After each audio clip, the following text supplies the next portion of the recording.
While the Galaxy S26 Ultra may not seem that impressive on paper, there are a bunch of helpful upgrades hiding beneath the surface. Whether you are looking for improvements to AI, better camera quality, faster charging, or just better overall security, the Galaxy S26 Ultra should have something for you. If you are wondering where most of Samsung's effort went with this year's flagship, look no further than the Samsung Galaxy S26 Ultra. While you may not notice much differences at a glance, there are plenty of upgrades this year, especially underneath the surface.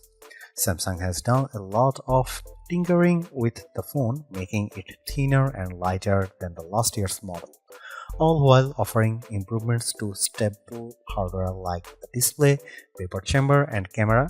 But there is also been emphasis on making your phone easier and simpler to use, with a little bit of help from AI, of course. Updates to Bixby let the AI act as a device agent capable of understanding and controlling your device. So if you are not sure how to use specific features, Bixby can fill in as a middleman. Photo Assist also lets you edit all your photos and videos using prompts rather than being forced to do it all manually. The most intriguing upgrades for most will be the privacy display, which purposely blocks content from prying eyes, and it's customizable. Those are just a handful of upgrades that Samsung has added to the S26 Ultra. We have only spent a short amount of time with the Galaxy S26 Ultra so far, but I did come away from my hands-on session rather impressed with some of the additions Samsung has made this year. Here is my pros and cons so far. The Samsung Galaxy S26 Ultra is available to pre-order now with a March 11 release date. Prices start at $1,299 for 256GB of storage, and in some regions pre-ordering will net you double the storage at no extra cost. Color options available include cobalt violet, black, sky blue, and white. This will be available at major retailers that carry Samsung phones. Samsung's online store will also have two exclusive color options, pink gold and silver shadow. Samsung Care Plus has also been upgraded to include coverage for device theft and loss, unlimited repairs, and worldwide coverage. Samsung has confirmed it will also be able to use Knox security to remotely lock down and block any missing devices. The Samsung Galaxy S26 Ultra retains much of the same design language of the Galaxy S25 Ultra, but it rounds off the corners more, so it has a more unified look with the rest of the S26 lineup. Samsung also ditched the protruding camera glasses on the back cover in favor of a Galaxy Z Fold 7 inspired camera bump. I'll admit I did like the old design, but the new translucent camera deco looks fairly smart, even if it does mean there is a little more of a camera bump. Once again, Samsung has made the Galaxy S26 Ultra thinner and lighter than its predecessor. So you have a phone measuring 6.44 by 3.07 by 0.31 inches and weighing 7.55 ounces.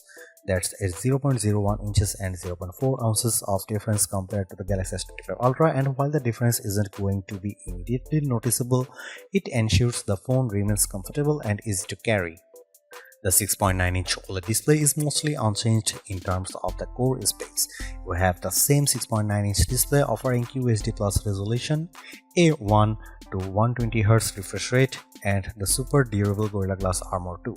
Samsung has confirmed that ProScaler has made a comeback with updated algorithms and technology, which is supposed to make the screen sharper and more vivid while enhancing finer details and offering 4 times the number of colors. The display also comes with a new anti-reflective coating to reduce glare from bright lights.